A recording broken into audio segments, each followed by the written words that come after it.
It is Triple H, the Central Hip Hop Hour on the beat. You know, today we might as well call it, what, RBH? R&B Hour?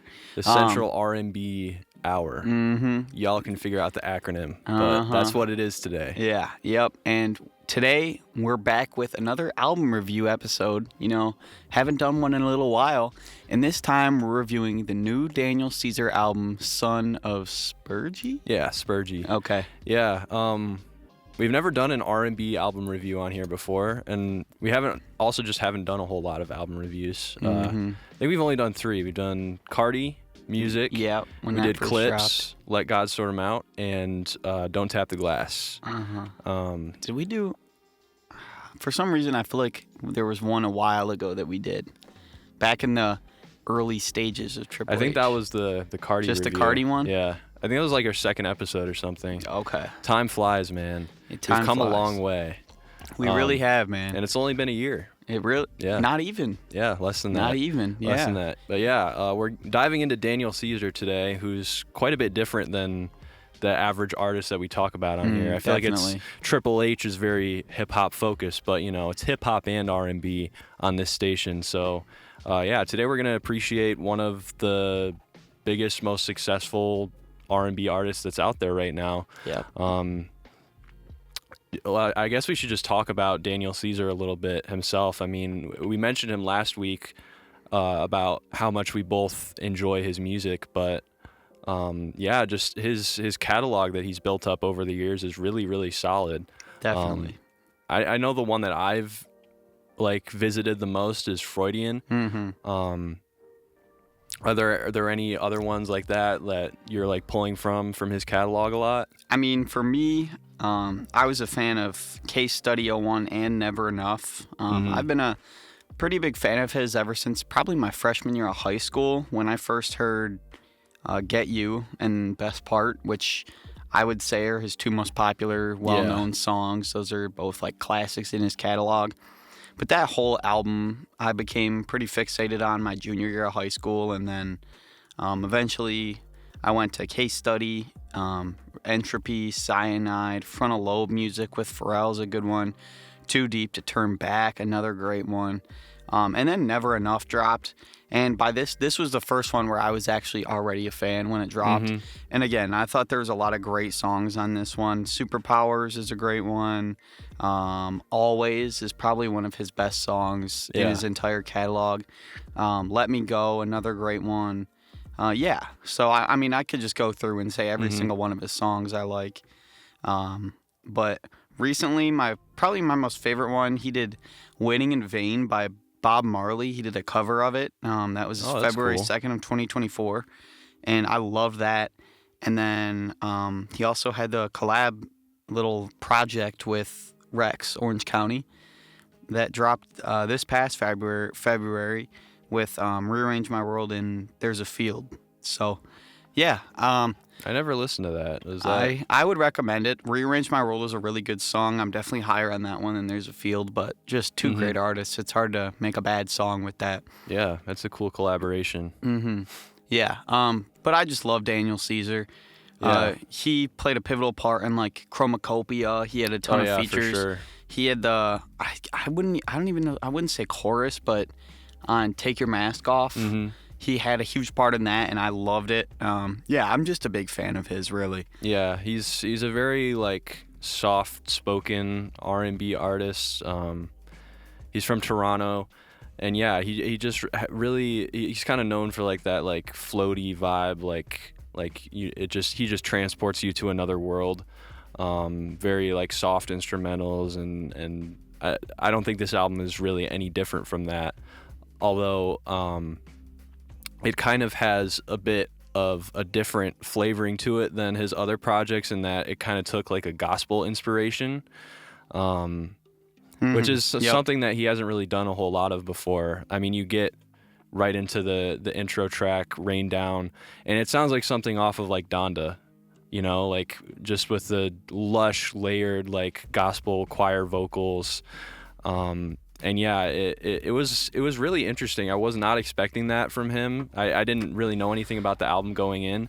And yeah, that was honestly one of the most impressive tracks, was just bringing you in with that song. Yeah. Just how like layered it all is, just that beautiful chord progression, the gospel feel. You kind of get like the clapping coming in as the percussion. You also get a Sampha feature, which is really cool. And yeah, it really sets the tone for the whole album. But as a whole, how did you feel like he tackled that sound in his performance on this album? I think he did a really good job with it. He definitely utilized it, but he never took it overboard. Yeah. There would just be little bits and pieces of a song that would feature that whole gospel feel, but it wasn't like an entire gospel album. Yeah. But I really loved, I think the initial song was a great example of it. Rain Down. There's also Root of All Evil was another one that had a lot of that gospel feel, along with Touching God, and all of those were just like I loved them. And as someone, I'm a fairly religious person, and I always want to try to find more religious music because I'm not a huge fan of a lot of the like music that is out that has religion, and I just think he did a really good job with it on this album. Yeah. And in his performance, I don't feel like he's really like giving like a gospel type of performance. It feels like his kind of normal standard performance that he delivers. He has the same like vocal melodies and harmonies that you might recognize from him. They're very like, I don't really know how to describe it. Like they're just very soft and very warm and kind of inviting. And there's nothing like harsh in this album. There's nothing like, there's nothing not beautiful here. It's just straight like floating on clouds, pretty much. Yeah, that's how I would describe it. And I think like with his vocals on this album, like he's pretty much stayed consistent his career with how great of a singer he is. I didn't really hear anything that was like super unexpected from him on this, which I guess you could take as a negative. But I mean, he's just such like a polished artist, I think. For the most part, I think you're getting like fairly laid back, like soft, like almost like lullaby type like vocals from him. But there are points where he's like putting more passion behind his voice, and I really, really enjoy that. Like on like Touching God, like you get like little moments where he's like putting some extra passion and volume into his voice, and I really, really love that. And yeah, he's just like an amazing singer. I don't think I could ever get tired of really hearing his voice. There's not really any flaws in that. Yeah, I don't really have many complaints about the artist performance. No. Other than like he could have tried to experiment more, I guess. Yeah, I mean, I feel like R&B, one of the bigger differences between R&B and hip hop is just how established R&B is. I feel like it's a lot harder to get like subgenres in R&B. Yeah. Whereas hip hop, you can do so many different things with it, and every artist is so different. I feel like R&B is a lot more of that like beauty, you know? And I thought he did a really good job with that. And he has changed, obviously not quite as much as someone like a Cardi or a Thug or something like that. But I mean, he's changed. His first album, Freudian, I can never pronounce it right. Freudian. I feel like that one was really sensual. I mean, you have like obviously Get You, Best Part, but so many other songs on there are just like have that same sensual feeling. Hold Me Down, Loose, Take Me Away. Whereas this is a lot more, I don't know. He obviously has Bon Iver on here twice, and he uses that type of vibe throughout the album. So I think it's less like sensual and more like romantic almost, and like serenading a little bit. Yeah, I definitely see where you're coming from with that. I can agree with that. I think Yeah, this feels like, I mean, you have songs, and we can kind of get into the writing here a little bit. We have songs where he's like kind of talking about like maybe wanting to start a family with someone, and that's a bit different than the kind of subject matter that he would talk about earlier in his career. Yeah, definitely. So yeah, there's definitely a shift there, especially in the songwriting. And yeah, I mean, I enjoyed the songwriting overall. There weren't a lot of like singular lines or really anything that like stuck out to me a lot personally. But I did like overall the subject matter. I mean, he's talking about his relationship with religion, and his relationship with romantic relationships with people. Like I said, talking about maybe wanting to have a child with someone. On the song, I think that's, yeah, it's literally called "Have a Baby." Yeah. And yeah, I enjoyed it overall. I think his vocal delivery and melodies matched with it really well. I don't know. What did you think about the writing on this? Yeah, I loved it. I think he just did a really good job of storytelling throughout it. One song that I was just specifically looking at was Emily's song. And based off the chorus alone, it's like, I just want to thank you for being my mirror and showing me myself. Like, it's a love song. But you read the verses, and it's just about like, oh, we did all of this together, but now I'm like tired of checking my phone. And addicts are addicts, but and addicts are addicts and will never change, but we were never scared to be, is the thing I was just looking I at. like that. Basically just saying like, yeah, I was addicted to that love and how we felt. But now as I go away, like, I'll never regret that it was you, but I'll never go back. But thank you regardless. Yeah. Something like that, I think, is just so necessary to someone who listens. Like, if you listen to that, that's just a really good thing. That's a nice message, yeah. Yeah, but then you also have, like, who knows, who's the exact opposite, and it's like, you know, maybe we would have gotten married and we would have been together forever, but who knows, you know? Yeah. So it's a really good album. I think it talks about a lot of subjects that are really relatable to people. Yeah. If I was heartbroken, I'm sure this album would hit 100 times harder. Yeah. But I also feel like it has a lot of value for someone who's like actively in love as well. That is true. It has a very romantic feel to it, and you know, he's talking about like potentially committing to like some big decisions with people, potentially like spending his whole life with someone, and yeah, just as I can definitely see this like resonating in that area as someone who is actively like immersed in that love and romance. And so yeah, there's definitely a lot here like for like contemplation, like what could have been, but also like maybe excitement as well. And I even think I enjoy how it's like there's so much R&B that's like straight up just like heartbreak, and like you get so much of that from Drake. It's like, you betrayed me, stuff like that. Yeah. You don't really get that vibe from this. It doesn't feel like bitter. It doesn't feel negative. And I enjoy that in a world where we get a lot of like negative music. Yeah. You know? Yeah. I feel like one thing that, I mean, this might be goofy and real R&B listeners might be like, really? But I feel like a lot of R&B that I listen to personally are just kind of those heartbroken, like, oh, you left me. Even from the beginning, like Mr. Telephone Man, back with New Edition, like it's always just kind of been that heartbroken thing, or like sensual thing. Like we got like Party Next Door. A lot of that is a lot of that. But yeah, I think Daniel Caesar did a good job of, like, for instance, Baby Blue is another song. Probably was my favorite off the album. I loved the chorus, and that one's a lot more just about like, oh, you know, you're just so beautiful. Your baby blue eyes like saved me from this dark place, and I got to choose you and stuff like that.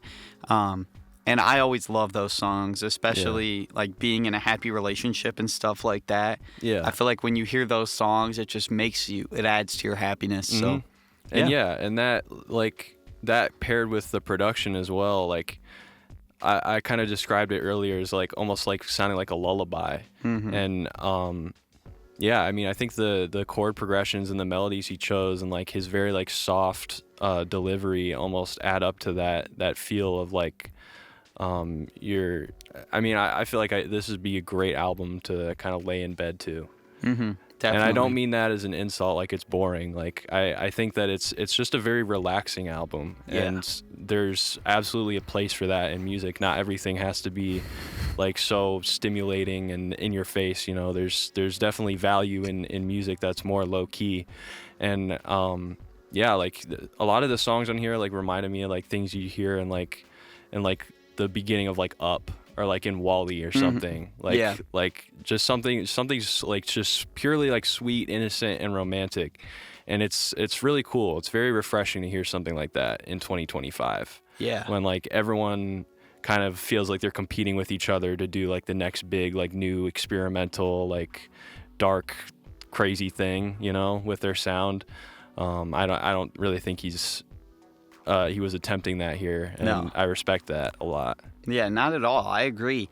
Some of the notes that I took were just about how easy of a listen it is. It's not like you don't have to sit there. It's not like I'm trying to think of like a Freddie Gibbs or something like that, where you kind of have to sit down and really listen to what they're saying to be like, oh, okay. Yeah. It's just really easy to throw on. You can throw it on in the background while you're doing something, and you can still appreciate how great it sounds and how beautiful the music is. Yeah. You don't have to sit and focus and really lock in the entire time. You can just like Moon, especially the first one with Bon Iver. I have in my notes like it's just so easy to listen to. It has like chimes and it sounds like waves crashing in the background.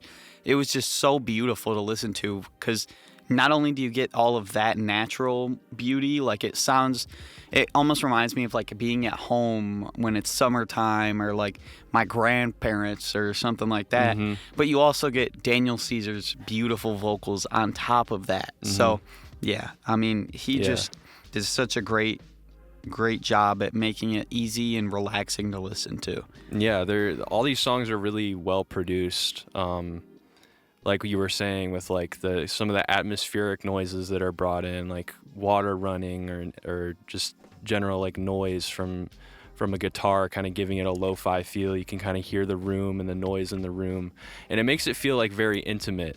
I don't think there's like any examples of like overproduction in this album where you're like actively thinking about the production.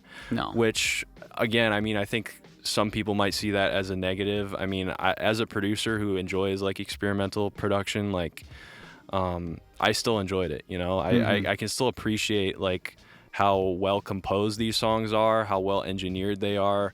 I thought like when the bass kicked in on like every single one of these songs, like it just like blended everything like so well together. All the drums were really like pretty low key, not super like hard hitting or anything. And yeah, like I just felt like all these productions are like super lush without feeling like too much, you know. Like it's pretty much just guitar and piano, and then you'll occasionally get like a string coming in. You'll get a bass that's not like super in your face, just kind of fills up the space. You feel it, but you don't really hear it, you know.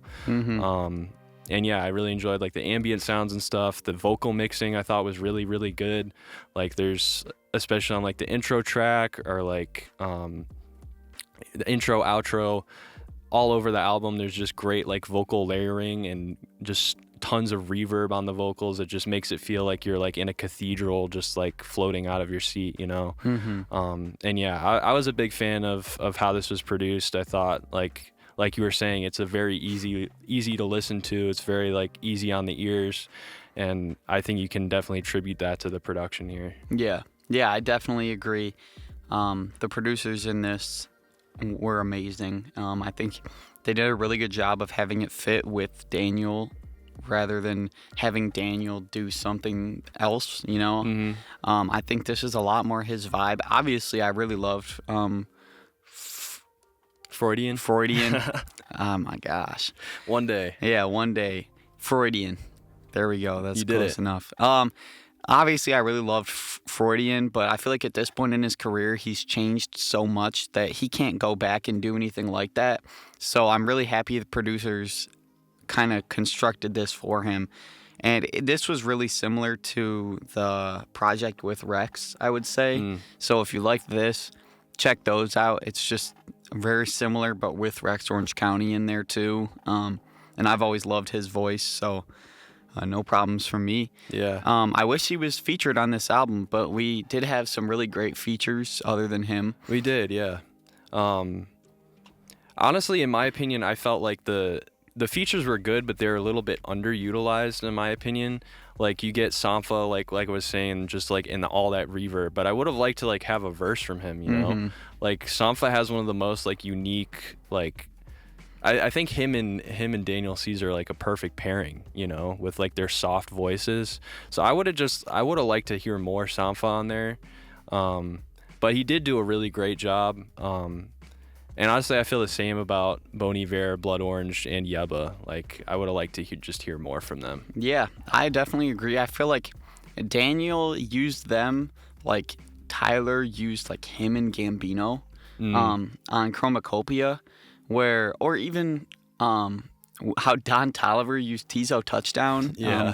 Where it's just like, it fits really well, and it's amazing. You can't complain and say it's bad, but you're like, man, I wish I had a little bit more. I wish I got an actual verse or an actual chorus because they fit so well. Yeah. But it's kind of a thing that I noticed with this album is like the moments that kind of like felt the best were almost like not the longer ones, you know? Like the instrumentals that I enjoyed the most, those were like the 2-minute songs, and then the ones that I felt were like a little bit just more basic, you know, were like kind of stretched out to like 4 or 5 minutes.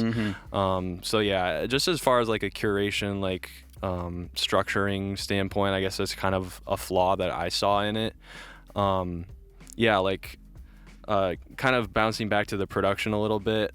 Call on Me, I really like loved how like surprising but also fitting the guitar was. Like it kind of caught me off guard, but I really enjoyed it. I really enjoyed hearing Daniel Caesar on that, but I felt like the song was just kind of too short-lived, you know, like it didn't really develop a whole lot. It was kind of started and then it was over without a whole lot going on.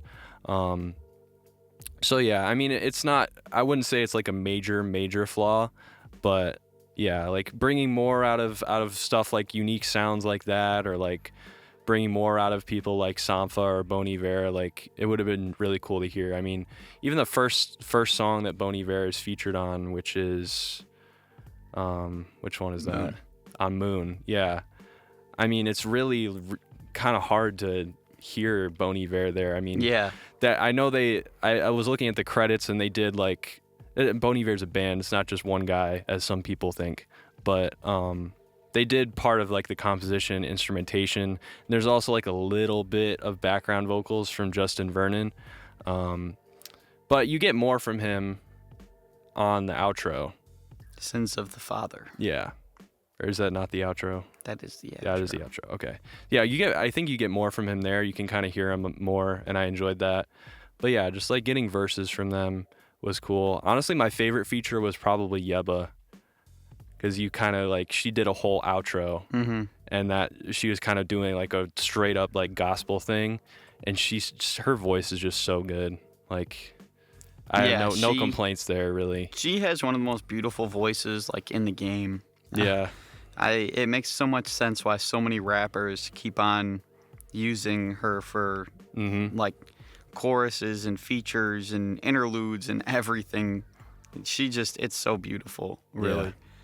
I will say nothing like, I love Sampha on this, and I would have liked more of him, but nothing could be worse than on Utopia, On My Eyes, the literal like 2-second Sampha feature.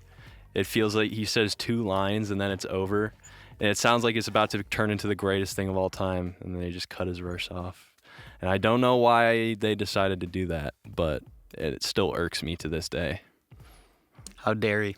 How dare he? I don't know. Message. I feel like Travis. he just didn't want the spotlight stolen from him, honestly. Yeah. Like, and I like Travis Scott on that song, but I know he didn't write his verse or anything. So he probably just didn't want to get washed by Sampha. Yeah, probably. It is what it is. Probably. Yeah. I wouldn't want to get washed by Sampha either. I wouldn't either. Yeah, it's just be embarrassing. But yeah, overall, I thought the features were a good addition to the album. Not anything like super crazy. My favorite was definitely Yebba, but yeah, I thought they were good.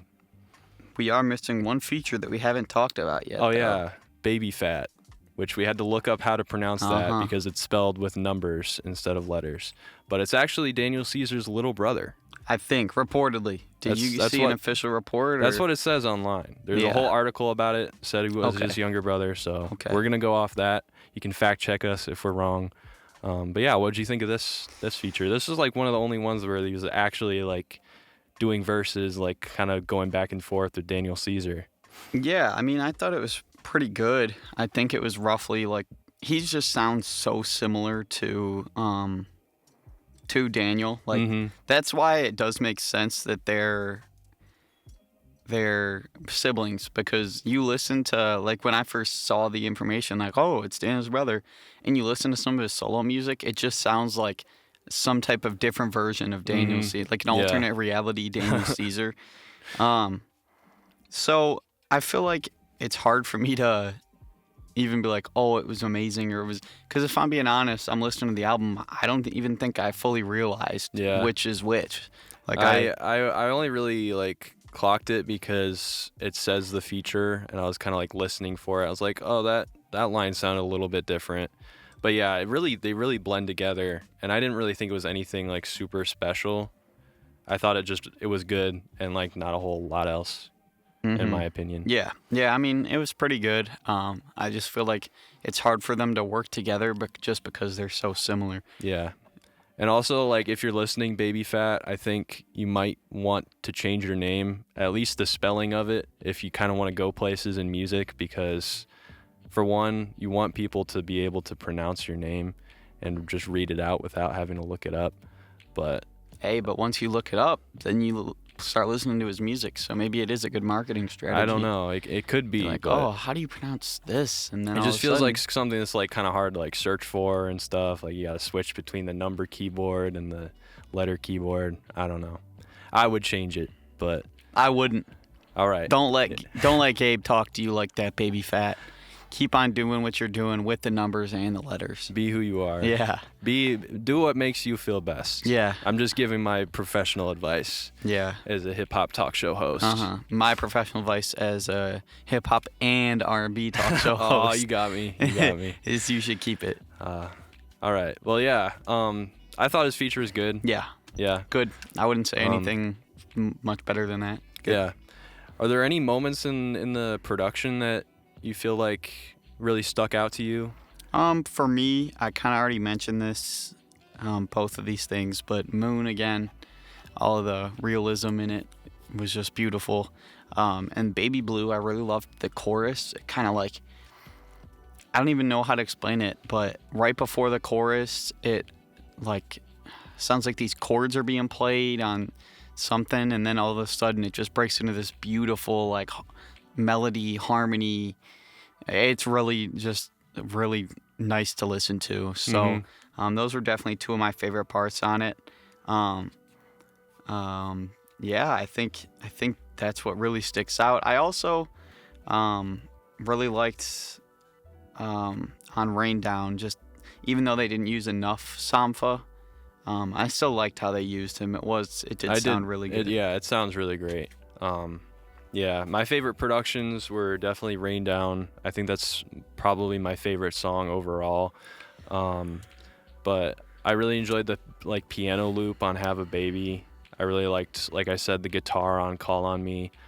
I enjoyed the Moon and the piano on there, and the like electric guitar that comes in is really nice. I guess this is a production / performance thing, but on Touching God, there's kind of like some pitch shifting in Daniel's voice, which I really enjoyed. That kind of kept it interesting. And then just an amazing outro on that song. It's kind of got like a flange guitar on it. And then on the next song, there's like a phase guitar, which I really, really enjoyed.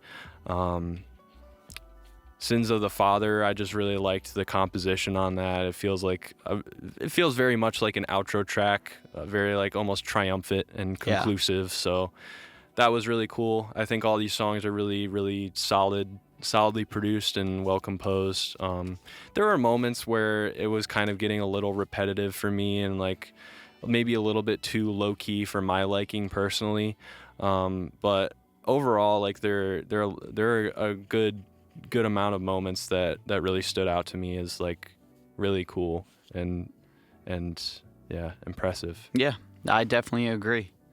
I think it was great production, and I mean, you could probably fart on a beat, and if Daniel Caesar if Daniel Caesar sang over it, it would be beautiful. That's just how good of a singer he is by himself. So, we challenge you to do that, Daniel Caesar. If you do that, Daniel album. Caesar, I will only listen to your music for all of 2026. Dang, that's a good bet. Yeah, if you somehow get a fart beat and sing over it, and it's just as beautiful as your normal stuff. Dr. Giggle Touch on the production. Yeah, Dr. Giggle Touch. Second time he's been mentioned on this show. Yeah. It's pretty shocking. We'll have to get him on here one time. An interview? Make it happen, guys. Make it happen. We can have Twitter, do your thing. Dr. Giggle Touch times Central Beats times Daniel Caesar song. I like this. I got you, man. Let's make that happen. Yeah. All right. If Daniel Giggle Touch, we know you're listening.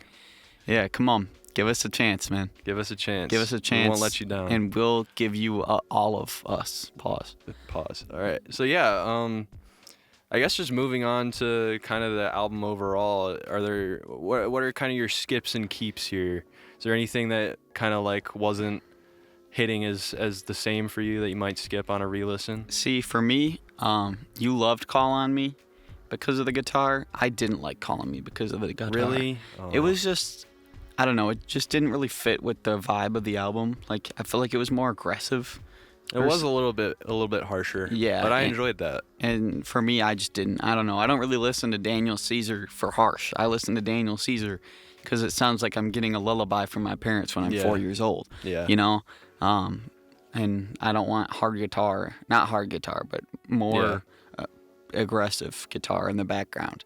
I just thought it was a cool, like, different thing to hear from him, you know? And I really enjoyed the sound of the guitar. But I understand that in the context of the album and his sound, not loving it, you know? Mm-hmm. Yeah, but that was really my main skip. I don't know. Maybe, like, Have a Baby with Me. I thought it was good. I wouldn't skip it if I'm listening to the album, but I just probably wouldn't add it to my playlist. And I think there was just a couple that were kind of like that. Like No More Loving, No More Loving, the same thing. Like, I don't know. Yeah. It was good, fit with the album. I just wouldn't add it to my playlist, you know? Yeah. There are a few of them. There's none that I was like, man, this song isn't good. But, you know, some that were a little like more forgettable, at least for me. Like Root of All Evil just kind of didn't stand out a lot to me. Yeah, that makes sense. Yeah. No More Loving didn't really stick out to me a lot. And then, I don't know, Sins of the Father, there's like a good like 30 seconds to a minute of just noise in this song, which I thought was kind of a weird choice. It's just like straight up like almost silence, but there's just a little bit of noise playing, and then he kind of comes in and does a piano outro, and it builds up a little bit again. I thought that was kind of a weird choice, because I feel like on any future re-listen, I would want to just skip that. And I feel like if you have something like that in your album, then you should just not include that. You know? I agree. I think it's just the same. I feel like some songs are just made to be album songs, and if you have a minute of straight noise, like you have to understand, no one's just gonna throw on a minute of white noise when they're trying to listen to a song.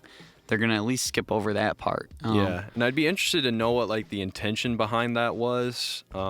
Like if it was meant to like be like, hey, just take a breather after the album, and then it kind of brings you back into it. But I don't know. I just didn't love it as a decision. Like, I'm listening to an album, I don't really want to take a break, you know? I feel like a shorter break would have been okay, but that one was just like so long that I was like, what's going on? Because I looked at the time and I was like, there's still like a good portion of this song left. So is it just going to be all noise or what? Half noise. Yeah. 1/3 Farts. noise. Yeah, fart noises. You never know what's going to happen. Yeah, with Daniel Caesar. I was just really scared when that happened. It really put me on edge. And the rest of that album was very relaxing. So I didn't like the noise. It made me nervous. I didn't know what was going to happen. Know. Yeah. Could be explosions. I don't like unpredictability in my music, okay? Yeah. That's the worst when you don't know exactly. That's why I only listen to DaBaby and 21 Savage. Exactly, yeah. You always know what you're going to get. I like to know exactly what I'm going to hear straight up on the track. 21. Yeah, maybe some Big X The Plug too. Oh yeah. Maybe some Rod Wave. Yeah, perhaps. I just whatever is the exact same as the song before is what I'm interested in really. So, yeah, Daniel, sorry, didn't like it. Yeah. I wanted something exactly like everything that you've already made. You should have just released a compilation of all those songs. Yeah, like DDG. Have you seen that? They'll just drop like chopped and slapped and screwed and reverbed. Daniel, I want to get you slowed, best part slowed and sped up and reverb. Yeah, I don't know. Whatever makes your music the most close to the last song is exactly what I want. I'm just playing. Great album, Daniel. Baby Fat, keep the name. Maybe just think about changing the name. Just think about it. I don't know. Maybe. Give it a ponder. Give it a ponder because Gabe said so, but then think about what I know Nate a lot said. about the music biz, okay? Yeah. There aren't a lot of people with numbers in their names succeeding anymore. I mean, even Travis Scott, he took the $ out of his name, you know? There's like... And then he made it big. There's a pattern. Okay. There's 2 Chainz. A$AP Rocky still has the money sign in his name. He still has a $. But then again, like, he hasn't dropped an album in a long time. And speaking of him, he's been saying, like, the album's canceled now. I think he's saying... Rocky, he's saying that. Oh. And I think he's saying it as a joke, he's like trolling, but it's still annoying, you know? Yeah. He's like, the album's canceled now. Who do you think you are, Rocky? Yeah. He's like, don't stop asking me about the album. And then like a week later, he's like, the album's canceled. Which I don't believe. I mean, I don't think he's quitting music. He obviously still likes making music. I mean, he's got a kid. Yeah. I just don't know which one he likes more, making music or making kids. And like, you can do both, bro. Like, it's been done before. I don't know. We'll see if we ever get another Rocky album. I feel like we've been saying that on this show for like literally the past year. I It was think supposed to come out October of last year. we probably talked about that when we did the Playboy Cardi. Yeah. Joey Badass has the money signs. But yeah, Playboy Cardi, we definitely talked about like, A$AP should drop soon. Because Cardi's album was another one of the most like delayed, anticipated ones. And, you know, at least Cardi dropped it. Yeah. It wasn't perfect, but he dropped it. Exactly. Who cares? And you know what? I enjoy it. Yeah. So A$AP, just do it, dude. Just they don't call you A$AP for nothing. Yeah. You know? You're taking too long. It's like that one, time to get home ASAP. ASAP. Time to get home ASAP. Time to drop that album ASAP. ASAP. We need it. Listen, we get it. You have like, what? Is it 4 kids now or is it 3? It's like 6 or 7 at this point. Oh my gosh. Yeah. Yeah, ridiculous. we all actually, if we're dropping the whole Daniel Caesar album, it's time for a Skrilla album review. Okay. 6, 7. So we have 6/7 slowed and reverb. Yeah.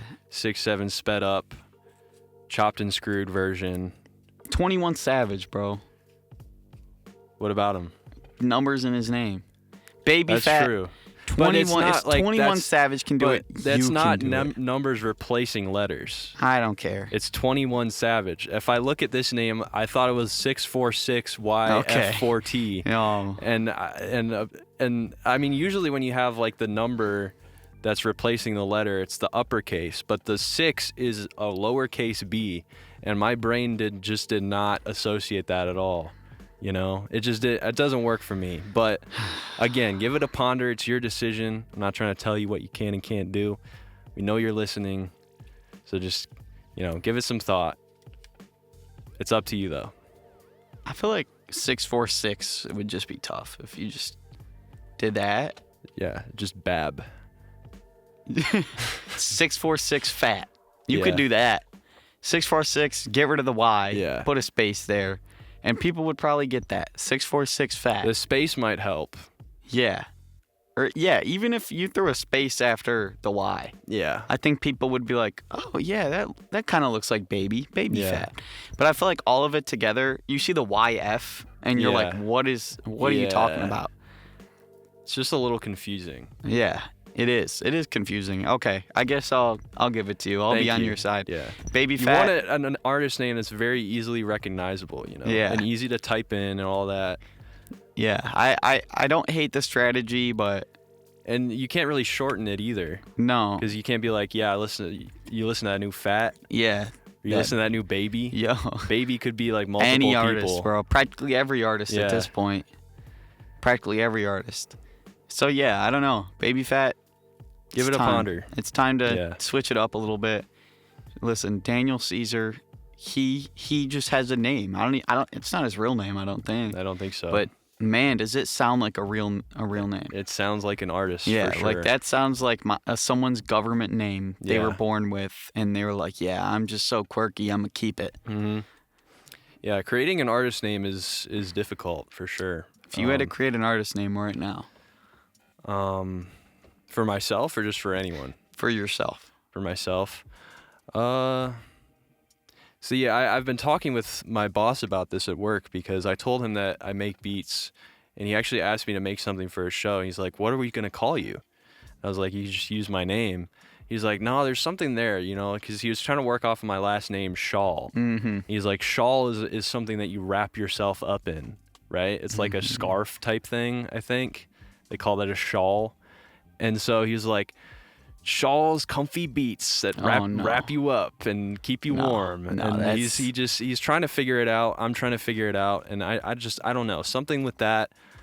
Let us know if you can figure it out. Yeah. At our Instagram, WMHW Radio. Because I've been trying to wrap my brain around it and I just can't. Schall the rapper. See, but I don't rap. But it's not. It's like It's a hypothetical. WRAP. The rapper. Like you spell it. Like how do you spell Schall? Is it like SHAWL? Yeah, that's Schall the rapper, Rapper. and you make rapper with the W. WRAPPER. That's like, and it's like Chance the Rapper, but Schall the rapper. Yeah, but it's completely different. Yeah.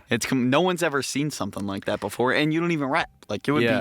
It's like The Alchemist or Conway the Machine. He's not actually a machine. He's not. Exactly. Schall the rapper would fit so well. Yeah, if I had an artist name, I don't know. I've dropped a few songs before. Oh, really? Can't say they're very good. What kind of song? Rap ones. I just look up a YouTube beat and freestyled over it and dropped it. One of those Where nights. can I stream that? SoundCloud. What's the name? I think it's Trey Nate. But here's the reasoning behind it. So back in the day, in like 7th grade, 2018, me and my friend Danny, we used to call each other Trey Nate and Danny Way because 6ix9ine, who also has numbers in his name. That is true. And they don't even correlate with the letters. They're just in it. And people just know it. 6ix9ine, isn't really respected as an artist. Yeah. But anyways, he would always go Trey Way. And like, I don't know if it was his producer or homie or what, but me and my boy started calling each other like versions of that. Okay. And so one day I just typed it in and it was nice. Yeah, so that's my SoundCloud name. I probably should put that, we might have a lot of fans go listen to my music. You're just going to get bombarded with streams now. With streams, I'm going to get famous and no, don't we go should listen. Put some of that on the station. Yeah, I don't have a radio edit version, so I can whip that up for you, no problem. Oh, perfect. The desire is there. The demand is there. Okay. The people want it. Okay. Yeah. We need to get that in the rotation. Mm-hmm. All right. Yeah. I mean, that's a pretty good name. I feel like Nate Havrilla rolls off the tongue. Oh, yeah? But I mean, it's a good radio name, but I also feel like it would make a good artist name. Mm-hmm. Yeah, I guess. I guess it could. I don't know. I feel like it's not like it would depend on what kind of artist I was. If I was a rapper, I'd have to go with something different. I don't know. Maybe if I was like a pop artist, it would work. If I was an R&B, I feel like it's not smooth enough. Like Daniel Caesar, Brent Faiyaz, Tory Lanez, they just roll off the tongue. They're smooth. Yeah. Nate Havrilla, not as smooth. Maybe you got to go with the Nathaniel. Nathaniel. Is that your full name? It is. You got to go with government the Nathaniel. Government name on the radio show is crazy. You got to go with the Nathaniel. Maybe, what if I just kept it Nathaniel? Just Nathaniel. I feel like that would be kind of hard. I can see that. I feel like that would be kind of hard. I can see that being like an R&B artist. Like Nathaniel. Like Dave or someone like that. Who's the R&B guy that just passed away? D'Angelo. Yeah. Nathaniel D'Angelo. I feel like that's kind of the same. They're calling you the next D'Angelo. That's what they're saying. I know. Yeah. I'm sure they are. You know, I've been singing too. I know you've been practicing. Yeah. I've been practicing too. Yeah. I've been practicing too. Maybe we need to drop our R&B duo sometime soon. That would be with Dr. Giggle Touch as the producer. Yeah. Dr. Giggle. This whole radio thing, I don't know if we're cracked up for it. No. I think R&B is the lane. Yeah, I definitely agree. And Dr. Giggle Touch can help support our dreams there. Yeah, I agree. Do you have anything you've been listening to recently that you want to talk about? Well, definitely Son of Spergy by Daniel Caesar. What? It's one that I've been enjoying a lot. Besides that, there's a new Leon Thomas EP called Folks. Really, really enjoy that. Leon Thomas, I think he's a little bit invincible right now. He can kind of do no wrong. And yeah, I'm just continuously excited to hear new music from him. His instrumentals are just so crazy. I love the electric guitar. That's a lot more of the like exciting kind of like he's kind of blending genres with R&B, like funk and rock and stuff like that. And it's super, super cool. Really like that. Besides that, not a whole lot else. I've been so busy. I don't even have time to listen to music. No music for the co-host of Triple H. Yeah. How do you even listen to our music opinions? I don't know, man. They're working me to the bone at this school, man. Yeah, I know. They're taking the love away. How about you? For me, I feel like I've been kind of everywhere, all over the place, but mainly in an R&B mood since it's been getting so like. We were saying it was cold a few weeks ago. It's cold now. It's cold now. Getting dark at like 5:30. Like. Well, yeah, we had the time change, which is no fun. Yeah, it is terrible. Yeah, it says it feels like 34 degrees right now. Wow. Can't wait to bike. Yeah, can't wait to bike home from this. Yeah, can't wait. So I've been listening to a lot of R&B, but I do want to start with "What's Hattenin" by Justin Bieber and Future. Nice. It was off of Journals, which was 2014 album. Same one as like Confidence, which is one with Chance the Rapper that is pretty popular. I randomly heard it on a TikTok, and it's a good song. So if you like, I don't know, kind of that pop R&B type of thing, I mean, it's Justin Bieber, so it's not like real R&B, but it's good. And then I've been listening to a lot of Brent Faiyaz. I can't even say rediscovered because it's a really popular song, but Dead Man Walking by Brent Faiyaz was like a classic to me my sophomore year of high school during the winter. Nice. So just refinding it recently, it was just like I was driving home in the dark and it started playing and I was like, oh my gosh, I can't believe I forgot about how good this song is. Also, I've been listening to Real Sisters by Future, Met Gala by Gucci Mane featuring Offset. I think, like I said, it's been kind of all over the place just because the weather's all over the place, so I can't. Speaking of Offset, did you listen to his new album? No. Did you? Neither did I. I haven't heard a whole lot about it. I haven't either. I didn't really even know he dropped a new album, if I'm being honest. Yeah, it was a little bit quiet. Yeah. It dropped on Halloween. Oh, really? Yeah. Yeah, I didn't hear a single thing about that. We've got a feature from Youngboy, No Cap, and someone named Lil Dump. Oh. I've never heard a better artist name than that. Lil Dump. Lil Dump. Yeah, I've taken a few of those. You gotta take one now. Yeah.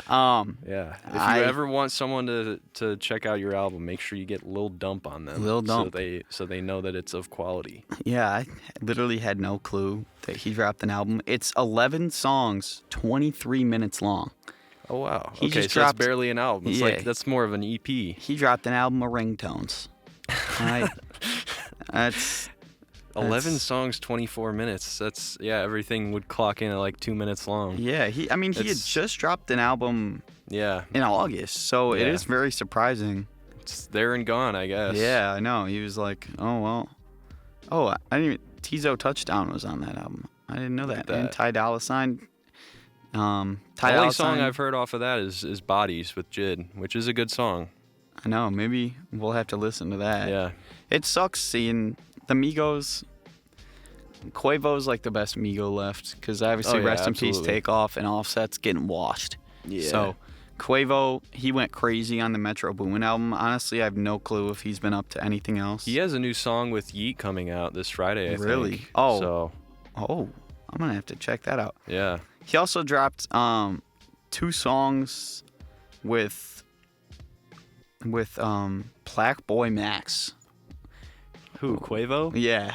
Oh wow. Yeah, he was like on his stream and he recorded 2 songs, and they were good. I liked them, honestly, both of them. I would check them out. One of them has a DJ Drum intro on it and stuff. I'm like, how did Black Boy Max get both of those dudes on an album? Oh, it looks sometimes you wonder how these Twitch streamers really get anywhere, like how they end up as popular as they are. Should we start Twitch streaming Triple H? I don't know if I have what it takes, man. I just don't get it.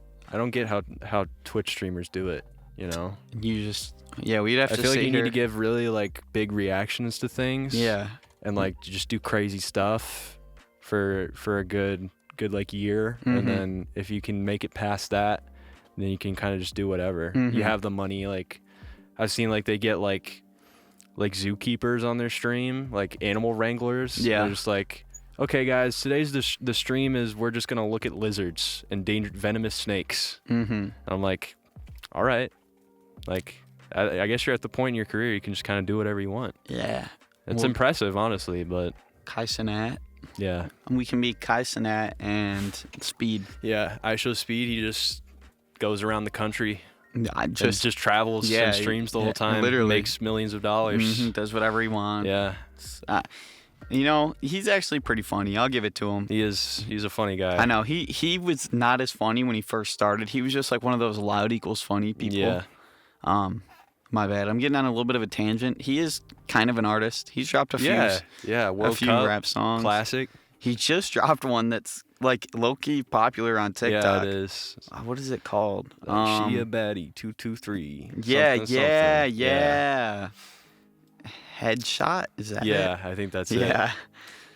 Yeah. Yeah, he's an artist for sure.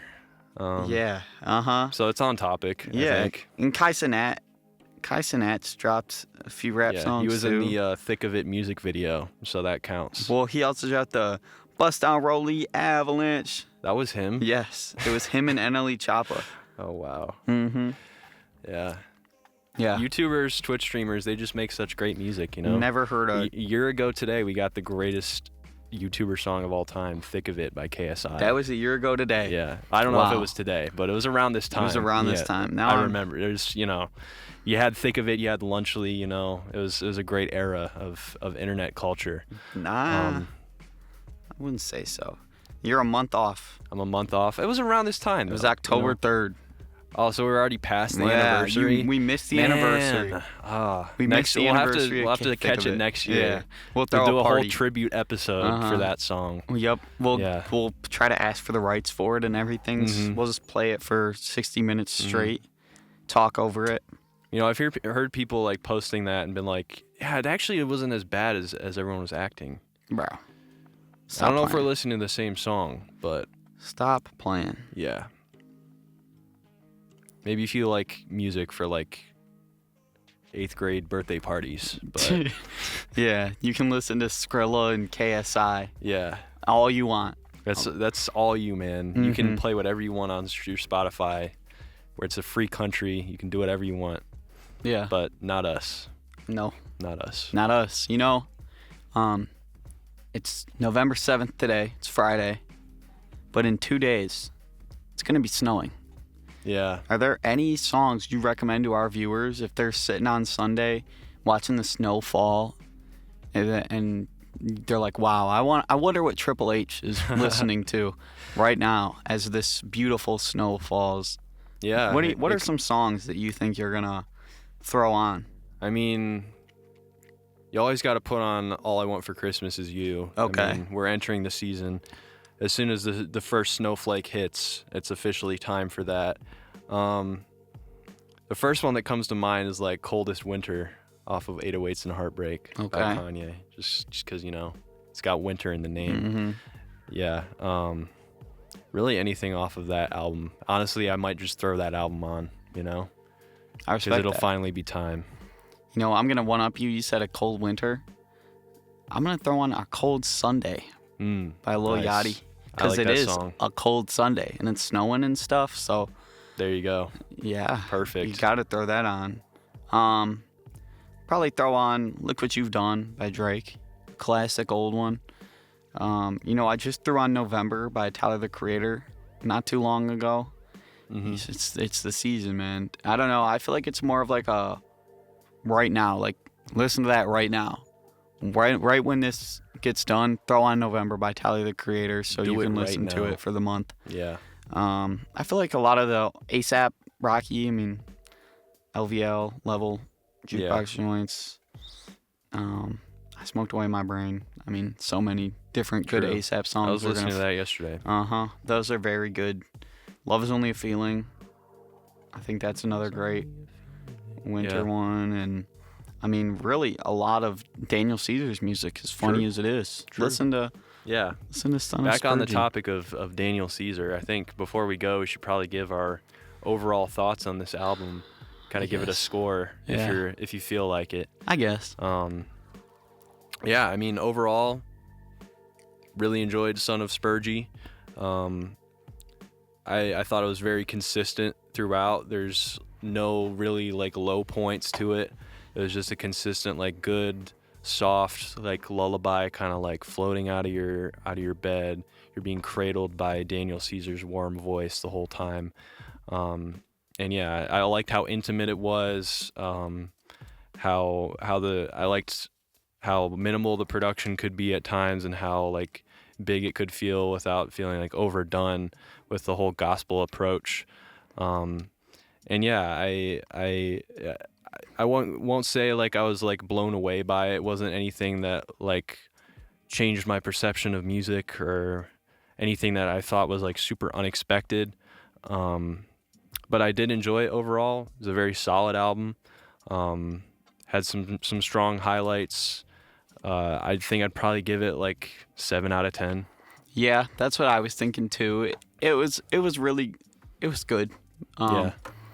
I wouldn't say there was any low points, but it wasn't blow my socks off, fantastic. I'm going to listen to it every day for the next 2 weeks. It was good. I'll definitely, there's definitely a ton of songs in there that I'll listen to again, and that will go in my rotation, but it's just not my favorite album ever. So I can't put it above a 7, maybe an 8, depending on the day. Yeah, I definitely understand that. As far as R&B albums that have actually blown me away, something like La High by Sampha, I've mentioned it before, but just that album is just so it goes up another level, I think, with just how unique the production is, and that's really what levels it up for me. But I still really do enjoy this sound, and I think it's something that I'm gonna be revisiting a good amount for at least the next couple weeks. Because it's just really, really nice music. I don't know what else can you say, Exactly. And one last thing, Baby Fat, put a space after the Y. Yeah. Just at least. That's all we ask here at Triple H. We'll settle for that. Yeah. All right. Anything else? I don't think so. Yeah, I think we're all I set. think it's going to do it for today's episode. If you enjoyed, let us know. WMHW Radio on Instagram. Enjoy. If you have any ideas for future episodes, you can let us know. Future album reviews. It can be new or old, whatever you want. At this point, we'll do whatever you say because I don't think we've ever gotten any fan feedback. Yeah, so. if we got if one of you texts, as long as it's radio appropriate, we will do it. We'll do anything. We will. Literally anything. Not anything, but almost anything. Almost anything. Yeah. Almost. All right. I'm Nate Havrilla. And I'm Gabe Schall. We'll see you next week.